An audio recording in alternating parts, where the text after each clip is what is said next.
Well, look who's playing Repentance again.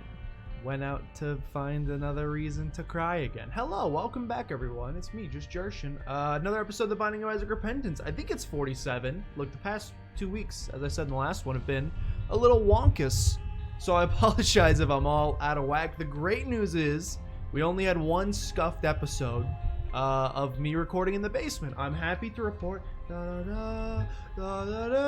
are back in the room, our original office space. Still, you can see we did the Tokyo Treat unboxing, still a little messy over there. We got Mega Desk now, dude. Oh, dude, look, you can actually see my computer now. How exciting. We're in the new space. Room, walls painted a nice warm grayish tone versus the peachish color they were before. And we're back. Good microphone setup. Okay, my acoustic panels, as you saw over there, still just kind of sitting over there. They'll be up eventually. So this episode might be a little echoey, but hopefully not too bad. I'm mostly just happy that, like, the room is kind of set up. That's very exciting for me personally. We can hopefully get back to a decent cadence of recording some Isaac. It's been pretty dry out there for the last couple of weeks. I apologize. I got some progress to make, and I don't know what I want to do. Here's the thing. I would like to talk about Inside today because it's a thing that I watched, and I would like to speak on the thing that I watched because I thought it was rather good, and I don't presume to be super duper insightful or anything, but Reese also recorded an Isaac Epi where he talked about Inside, and I watched that, so it was interesting to see his takes on it. I've heard Lazarus is stinky. The other Lazarus, I should say. Who's a character who I don't really got to think too much about. -3 win streak, by the way, so we could really use a dub. Could really use a dub. We haven't done anything with Eve yet. You know what? Sure, we'll give Eve a shot. I don't want to do alt path. Are there any characters here that don't suck? Dark Judas was pretty fun. I've heard Tainted Keeper's actually amazing. I don't want to do a new character though because I got a lot to talk about and I don't want to focus too much on like gameplay commentary. Okay, we could do Judas Dark Path. Let's do that. We'll do Tainted Judas Dark Path. And we're starting with a library. That's amazing. Celtic Cross, also good. So Dark Judas, just to refresh very quickly. Okay. Didn't quite refresh very well there. How do you hold it? You gotta hold it. Okay, you hold it. You walk through enemies. You get a damage bonus according to it. It's great. It's very good. There's got to be a better way to do that. I think that means we can get in here for free, as we saw. Yeah. Okay, that's cool. So for those who don't know what Inside is, perhaps you don't have TikTok, or perhaps you do have TikTok, but you are not currently going through it, is apparently what my TikTok tells me, because the entirety of my TikTok before I watched Inside was pretty much all Inside memes. And not memes, more like, you know, life crises. And then as I started getting more of them, or I think the general TikTok audience started realizing that not everybody's feeds was looking like that. Only the people who were having a rough go of things looked like it. So I said, uh-oh, I guess I'll watch it. Because people were being pretty excited about it. For those who don't know, it's a new Bo Burnham comedy special. We'll put the comedy in quotes. Not that I didn't laugh at several parts. There were some funny parts. It's the new Bo Burnham comedy special. Just to preface, not a huge Bo Burnham guy personally. In fact, I don't know that I'd ever seen any of his comedy specials or videos, to be honest with you, up to that point. Probably gonna take Book of Revs for the survivability. As nice as the Deal with the Devils are, I like the survivability of this, so we'll take Book of Revs. The only thing I knew about Bo Burnham beforehand was his Vine, where he says, "Is there anything better than another word for cat? Yes, a really good book." Wham! Those are the only things I knew about Bo Burnham before that. It was the only comedy I'd experienced from him. I would say this, I would venture to say that Inside was a bit of a detour. So the basic concept of it is well, as he says in the special, which I don't know if this is spoilers, probably not. I think he talks about it in interviews and stuff like that as well. He had taken a break from doing comedy live due to some mental health things, and as he was, that was amazing. As he was gearing up to make his comeback, COVID happened, which kind of just sucks, like really badly. Which obviously forced him to quarantine. So he said, you know what, I'm gonna film a comedy special inside of a singular room in like I think it was a guest house. He said his house, but I'm gonna go ahead and assume that that man's made some decent amounts of money over the year. So I'm gonna assume he doesn't live in a 1-bedroom studio house. So I'm assuming that either that's like his does Cube of Meat work while we're in the Dark Judas state? I don't know. I'm going to what's that thing? Fruity Plum, Bouncy Friend. I've never seen this before. I don't know what it does, but it's freaking cute, dude. Yeah, I'm gonna assume he was just like either borrowing the space, like that's just the set they chose to go in, or maybe it's like a guest house or something like that. I have no idea. But I'm gonna. Whoa! It's a little baby plum, dude. That's a shame. Dim Bulb doesn't really work that well with Book of Revs. Once every 5 rooms, we'll get to actually get some advantage out of it. That's not very often. That was just bad damage. Anyway, so the entire comedy special, and I keep trying to put comedy special in quotes because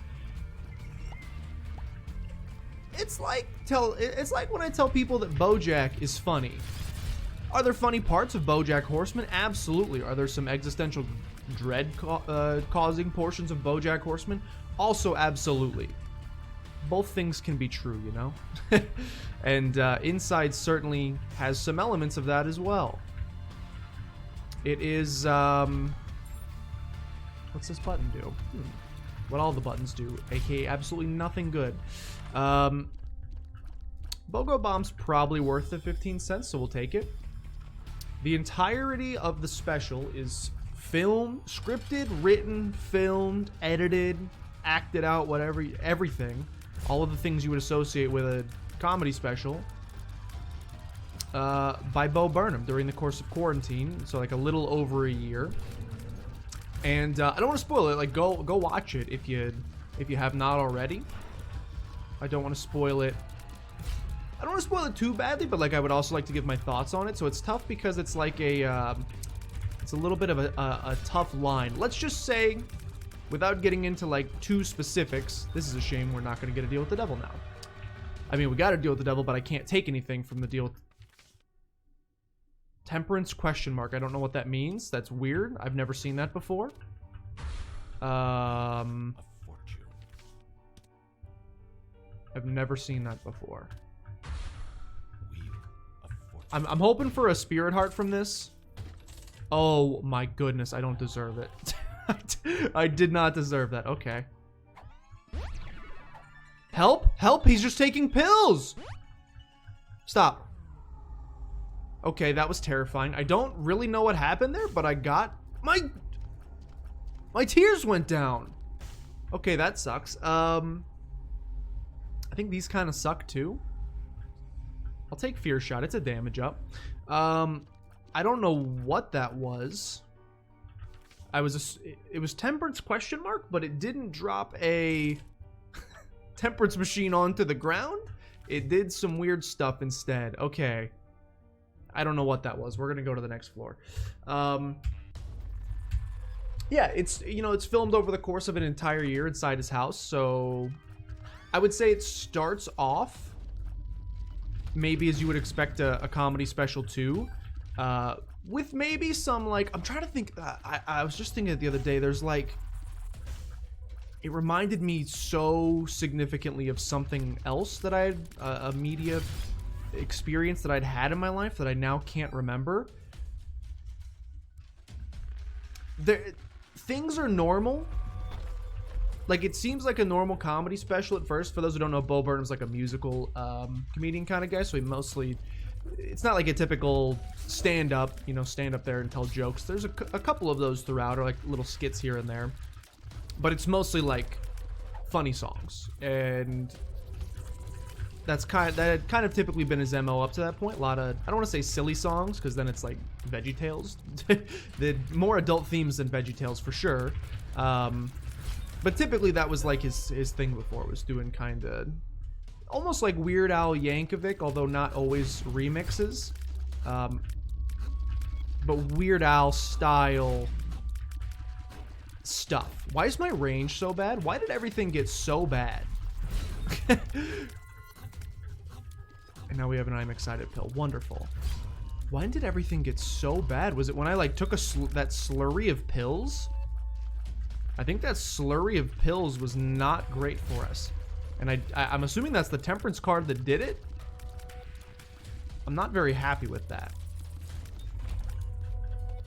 Also, apologies, by the way, if it's your first time on the channel. You know, I may include some Bo Burnham tags, so it's possible. I know he has a very loyal fan base, so it's very possible.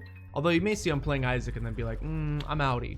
Yeah, I get distracted very easily, so, like, don't expect just, like, consistent...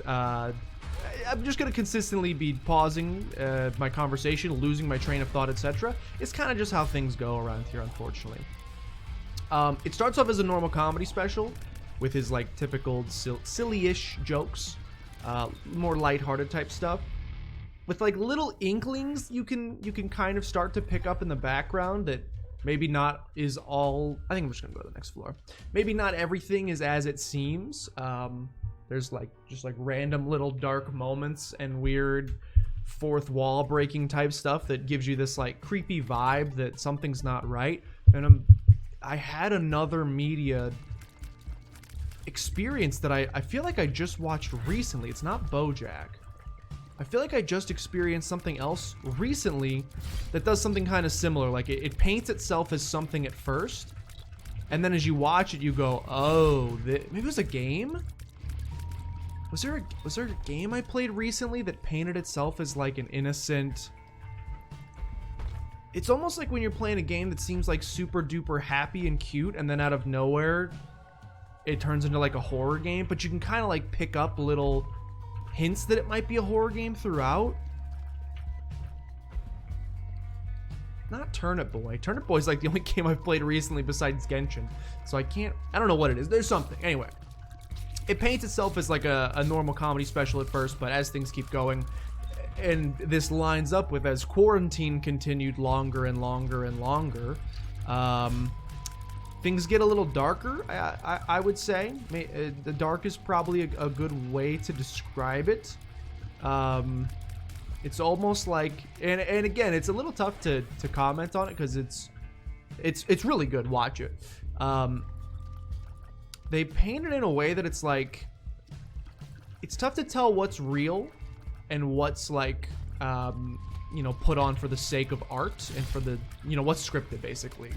Like there's these very deeply emotional moments that as someone who did not do great throughout the course of the pandemic and the quarantine, I'm like, oh yeah, that I feel that. But then you're like, wait, he's filming all of this inside of his house during the course of quarantine, and he's been in quarantine for a year, and he, you know, we're led to believe it's, I don't know if it's true or not, hasn't interacted with anybody over the course of a year because he's been working on this thing. Is he actually going nuts?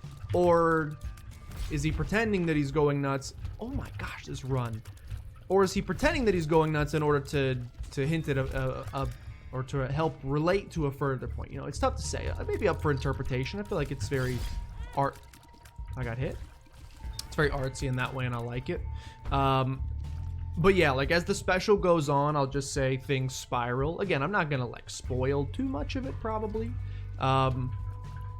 But I thought it was very good, and I'd be interested to know if anybody else out there has watched it as well, and what you thought of it as well. I watched Reese's video, which I can link in the description, where he talked about it as well, and he's like he's a psych boy, like he's a psych expert, so it was very interesting getting his insight. And he's also a huge Bo Burnham fan, so he had a lot of background coming into it that I did not have. This was just a singular experience for me, and it was interesting getting our different takes on it in general, and the different takeaways, the themes and the messages that we got from it. My experience with it And again, probably as I said earlier, as someone who didn't handle the quarantine the best, I've said it before, I don't enjoy working from home. I don't enjoy being at home for long periods of time. I gotta get out and do stuff, which is ironic because I'm in a period now where there's like this resurgence, and I've got all my friends are getting married, or as Bo says in the song 30, all my stupid friends are having stupid children. No offense to my friends and their wonderful children, but I did feel that one. I'm not a huge into kids for me, let's say that. But no, I got a bunch of friends who are doing like real life stuff now and getting married. We basically have like bachelor parties, weddings, receptions, etc. like every other week. So I'm like seeing them constantly, and you know, we've got to, I mean, yeah, that's sick. And this is a guppy item, so we will be taking that. I've essentially got an entire, we had a year of lockdown of not being able to see an entire, like, anybody basically, you know, like assuming you were a decent human being and you took it seriously. So this is what Guppy's Eye does. It lets you see what's inside of chests. And actually, you know, just for 2 spirit hearts, I think this is probably worth it. All right, I've already lost half a spirit heart, so instantly undoing a lot of the positivity that it could have done. That's okay. Yeah, assuming, okay, so this was just clearly not worth it. Assuming you're someone who, you know, took the pandemic seriously and quarantined like a good boy or girl, you didn't get to really see a lot of other human beings. Maybe if you went to the grocery store once every 2 weeks or whatever. But in terms of like friends and family, you know, we were really trying our hardest to keep everybody safe. So, didn't get to see everybody. So there, to some degree, there's like a, I haven't seen people in a year. I need to make up for all of that lost time and entire years. Oh God, I'm gonna get existential. An entire years robbed of potential memories to be made and things of that nature. That now you've got to make up for that lost time. So we're kind of just going like uber hard into hanging out. We even noted ourselves, we'll do like a wedding and then we'll get like brunch the next day. We've done it like 2 or 3 times already. And we've even started noting to ourselves that like, all right, we're seeing a lot of each other. And it's weird because, you know, you do want to make up for that lost time, but at the same time, at least for me, maybe, you know, you can tell me if it's same or different for you, I've like forgotten how to, if that makes sense. I feel like I was in, that sucks. I feel like I was in isolation for such a long time that I've kind of just forgotten how to hang out with people for long periods of time. Like I was the kind of person that typically had a pretty short social leash in general.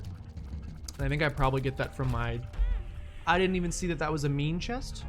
I probably get that from my parental units, because they are very similar. In fact, they have decor. Health up is wonderful. They have decor that they use for their parties whenever they host for whatever that says please leave by 9, because wrong button. Yeah, we're not super duper big into the super long hangouts. You know, even if you haven't seen people for a while, just the type of people we are, the type of environment I grew up in was like, you know, 3 hours, you got a pretty good, you get a lot of conversations in 3 hours. You get to talk about a lot, you experience a lot, and then you move on. Backpack means we can carry 2 spacebar items, which we obviously don't have right now, but, you know, hope for the future. So yeah, it's weird, you know, I've got a lot of people that are like, well, we got to make up for all the time we weren't able to hang out over the course of last year, and I'm like, I want to, believe me, I'm very upset that I didn't get to hang out much over the course of last year, but also like, I'm tired. My social battery, it's like, don't they say with like phones that you're supposed to like run them all the way to empty before charging them? Because you can like, if you like try to charge them up before they're empty, you can like you like teach the battery to have a shorter life or something like that. I almost feel like that's what happened to me over the course of quarantine. Like my social battery just drains so fast now. It doesn't know what it's doing anymore. I'm out of keys. That's a shame. But it's been great seeing all of them. Anyway, back to the special. where I was going with that, and now I've gotten so far off track that do I even remember where I was going with that? The answer is no, but I'm going to try to find my way back anyway. Quarantine, seeing people. Yeah, there was a deeper point there, I promise you. A lot of the takeaways from the Inside Special for me were really wrapped in that quarantine experience, and I think it's because I didn't see people and I handled it poorly. That was a lot of the takeaway for me from the special, whereas Reese had a lot of different more like he related a lot to like his YouTube career, and don't get me wrong, there's a lot of this aspect of the show as well, a lot of talks about the world and technology's place in the world and the digital landscape in which we live. There's a lot of commentary on that for sure as well. Not to say it didn't also hit me, it was poignantly accurate, I would say.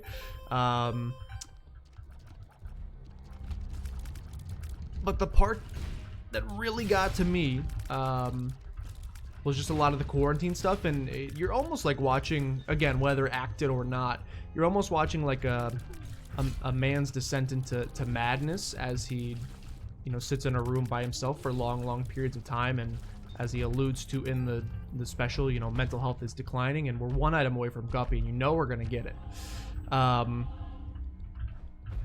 So I really resonated with that portion particularly. Like that's the part of it I think that hit the hardest. And I said I would avoid specials, but there's like one portion in particular that really did me dirty.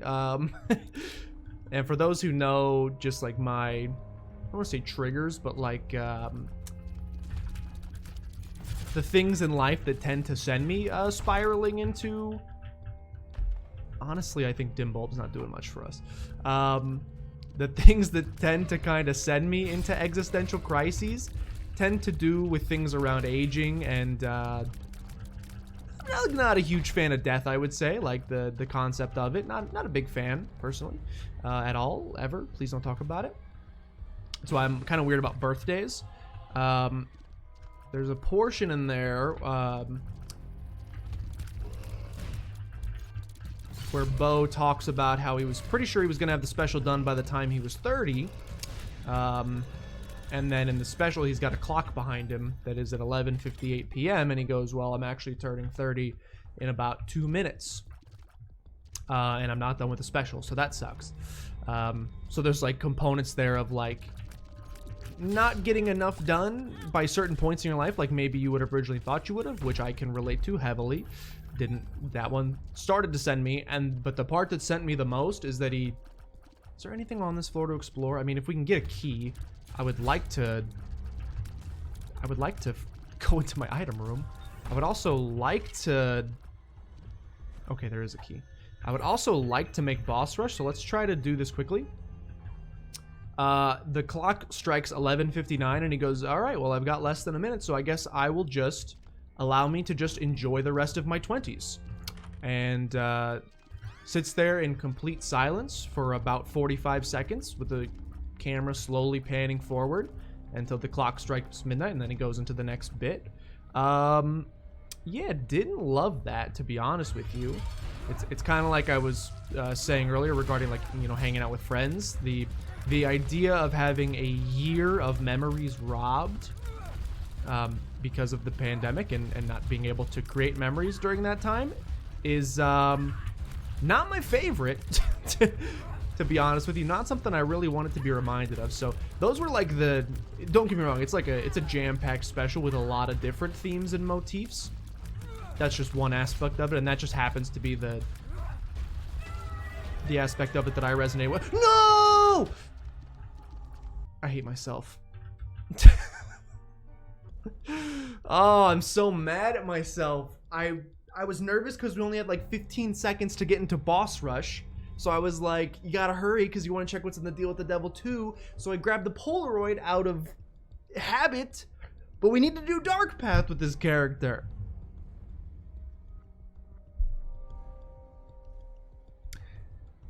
At the very least, we made it into boss rush so we can get boss rush done And it's a big boss rush too. We have a lot of options.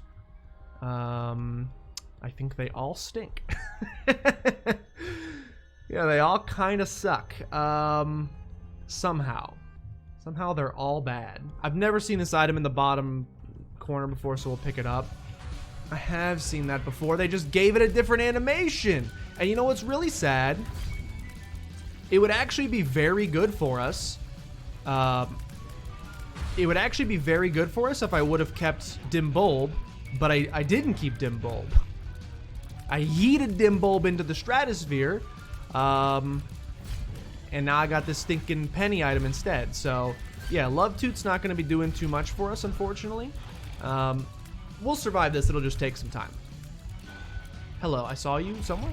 Yeah, the over-under, I would say, like, absolutely watch Inside, but, like, it's good to know going into it, like, it's more of a BoJack Horseman style comedy. It's a dark comedy with some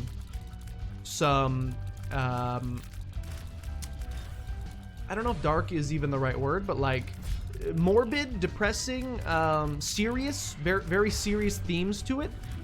It's still fantastic and absolutely worth the watch. It was my first experience with Bo Burnham, and I will probably be watching more specials in the future because I really, really enjoyed it. Even if it did cause me to go into a slight spiral, existential crisis. The songs are also just slappers. Like, even though he's singing about existential dread and, you know, how life is flashing before our eyes and we're all gonna die pretty soon, you know, it's always to like these like catchy beats. So like, that's pretty sick, right? You gotta appreciate that, right? Yeah, exactly. So I would highly, like, I literally can't say enough good things about it personally. It's kind of put a little bit of a wrench. I decided to watch it. I should have waited for a weekend because I knew, just based off what the TikToks were saying and the themes that I knew were discussed within, I knew it was gonna not be great for my mental psyche. I shouldn't have watched it in the middle of a work week. I've found myself definitely just like staring at the blank page before me, the blank Word doc before me, open up the dirty window, etc. Just like pondering what I'm doing with life. But that's okay.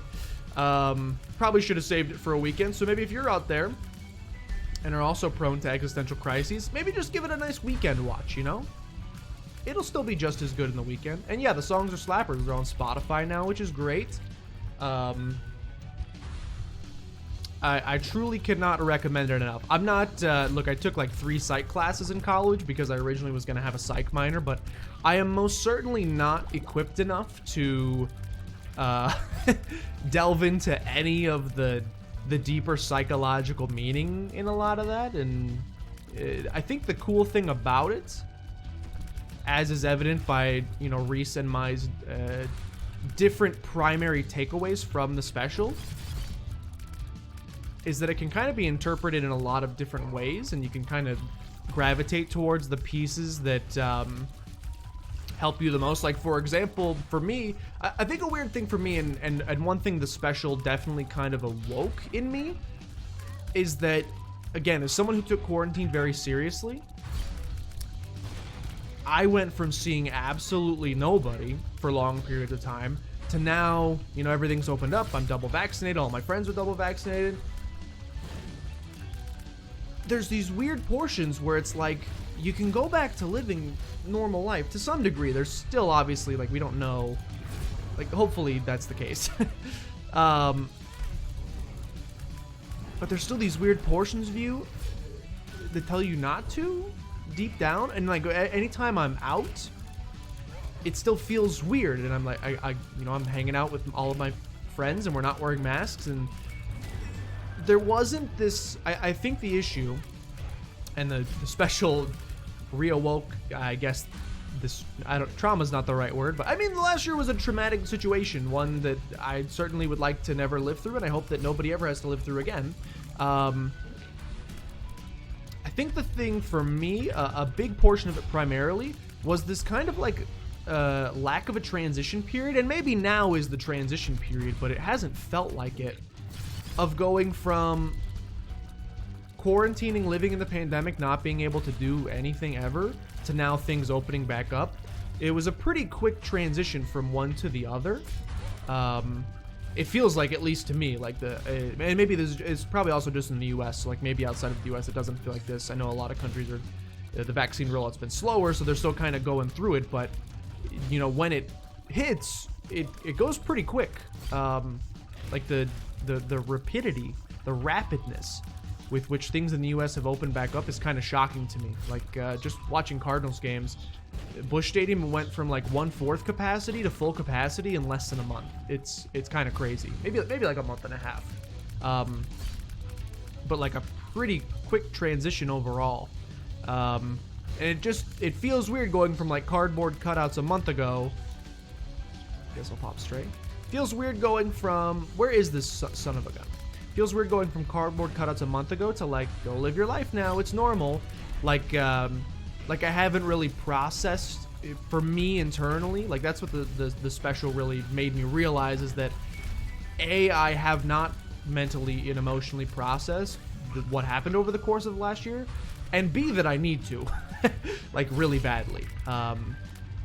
Get over that. I think, not get over it, but like work through it. I think a combination of being in an extremely toxic job while living through that was not a great combo. And so to just like open things back up and be like, all right, you know, you lost an entire year of memories and experiences and cool things in the middle of your 20s, which is the time where you're supposed to be making all these memories because you're still, you know, young enough and generally worry-free enough, you know, not you don't have like kids and are married and things like that. It's mostly a responsibility-free portion of your life still. That was taken away, but like just forget that was all taken away and like just go pretend like nothing happened. Those were like a lot of the portions of the show that I resonated with and took away. And maybe that's again, I don't even know if that's like a super strong theme of, I would say it's a smaller theme of what the entirety of the special was going for, but for some reason that's the one that really hit home with me, and it's good, you know? I like being able to, like, that's art to some degree. Being able to watch something and have different people have different interpretations, but all of them, it helps them in different ways. So yeah, I mean, that's like it's like the mark of a masterpiece. So it's very good. I cannot recommend the special enough. We will not be doing Hush, rip. And I took the freaking Polaroid like a dum-dum. Is there anything I can do to salvage this situation? I can't even like go do Dogma because I don't have a teleport card. No, I don't think so. We're gonna have to like hopefully get a lucky void portal or something. Basically, I messed this one up pretty severely. Oopsies, whoopsie doopsies. Sorry. Hopefully we get a void portal. But yeah, that's how I felt about Inside. Again, would love to hear if you've watched it as well. Would love to hear the themes and takeaways that you've taken away from it as well. The main one, of course, that I took away was the Jeffrey Bezos song is an absolute slapper. That's the deepest emotional trauma I was able to work through over the course of the special. And yeah, if you haven't seen it yet, I do highly recommend it. I know, like, as I sit here and talk about the emotional trauma that it is not caused, but maybe awoken deep down inside me, you might be like, yeah, I don't really want to go through that. It's healthy. Like, it's good. And I've also heard, again, just based off the TikToks that I get, there's other people who watch it and they just go, okay, that wasn't very funny for a comedy special. Then you're doing fine. Congratulations. I'm very happy for you. But for those who, you know, maybe are still processing the last year, such as myself, it's pretty euphoric and pretty cathartic. I think that's a very good word for it. It's the first piece of media, at least that I've watched. Again, because a lot of stuff was just like, you know, they made it during quarantine, but they just kind of like pretended that quarantine doesn't exist. They're like, we're gonna do our best to keep the show rolling, even though we're in a pandemic right now. This is the first like retroactive, at least piece of media that I watched. It's the first like retroactive look at like, hey, this happened and it sucks that it happened, but like, look, you can talk about it and it's fine. So I think that's pretty good. Sometimes it's like what they say about like bottling up your feelings and stuff like that. Sometimes you try to hide from them, ends up doing more damage than good. That's a full Meat Boy, by the way. Sometimes it ends up doing more damage than good, and oh, I thought someone was in my house. We're fine. I think that's basically what happened to me, you know? And maybe society in general. Society in general is like, all right, just go back and start living your life. And I'm like, excuse me, can we, can all 7 billion people on planet Earth, like, would it be possible if we just got together for a little powwow, just to, like, talk about things? Like, hey, you guys that are still refusing to get vaccinated, like, that's pretty uncool. Like, you definitely, like, really harming my overall faith in humanity. Like, why are you doing that, you know? Just, like, you know, little conversations like that. I feel like could be potentially healthy to have. We can work this thing out as a species.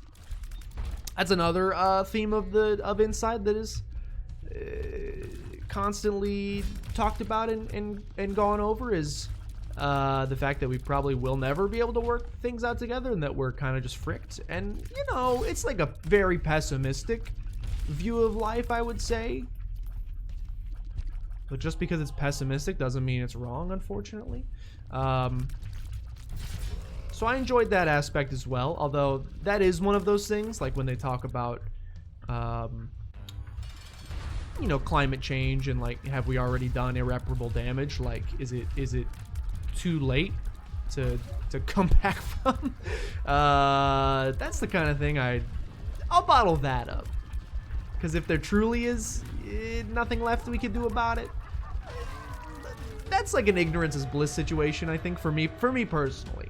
Let me just go ahead and live my life unimpeded. Now here's the question. Do you take the path down and go do Shoal, and you can at least knock off the Satan fight and then hope you get a portal? Or do you go up, which gives you 2 floors to potentially get a void portal, but you're not going to unlock anything new? I don't know. I think I'm going to go down. I think I'm going to go down just to at least knock something off. It's a shame we're going to have to do the Dark Path twice, but here's the thing. We were going to have to do the Dark Path twice anyway, and this is good to remember for next time. Ouch. This is good to remember for next time. I need to do an angel run. I need to do an angel run. Shoot, I'm taking a lot of damage. I'm taking a lot of damage here. I need to do an angel run so that we can do a Mega Satan fight. So that's Guppy, babies. Guppy's Eye is very sick. Like, it's fine for normal chest. Like, it's cool knowing, but, like, here's the thing is, like, I probably would have opened those chests anyway, so, like, who cares? For things like a red chest, which, again, I probably would have opened anyway, but to instantly see and know that you're getting... Where did halitosis come from?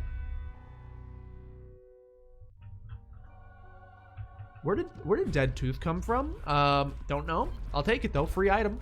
To instantly know you're about to get, like, the last Guppy item, or, like, a nice bang for your buck if you choose to use a key on this golden chest. I think that's very nice. It's a pretty sick Guppy item. Seems like it would synergize very nicely with the tail, which is gonna constantly be spawning more. Oh my goodness! 1 second.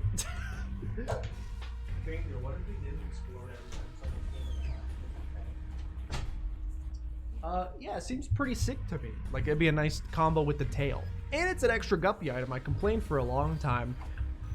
Hello? Helpa? That it was so much harder to become Guppy now because there's so many more other items in the pool and there was less Guppy items. So, like, percentage-wise, it's less likely you're going to become Guppy. They added another item to the pool. So it probably bumped it up at least a little bit. I don't know if it's still as equal as it was in, like, OG Isaac days where... I'm not going to say it was a near guarantee. You were getting Guppy like once every 10 runs or so, but it was more common for sure. And I appreciated that. But I like that they added another one to maybe help make it more. Anyway, I don't think I have too much more. Again, if I'm wanting to avoid general spoilies, because I do think you should go watch it yourself and experience it yourself. So I don't want to say too much more about the special. the run may be ending here anyway, in a good way, like we're gonna win. So perhaps I don't have to, unless we get a portal.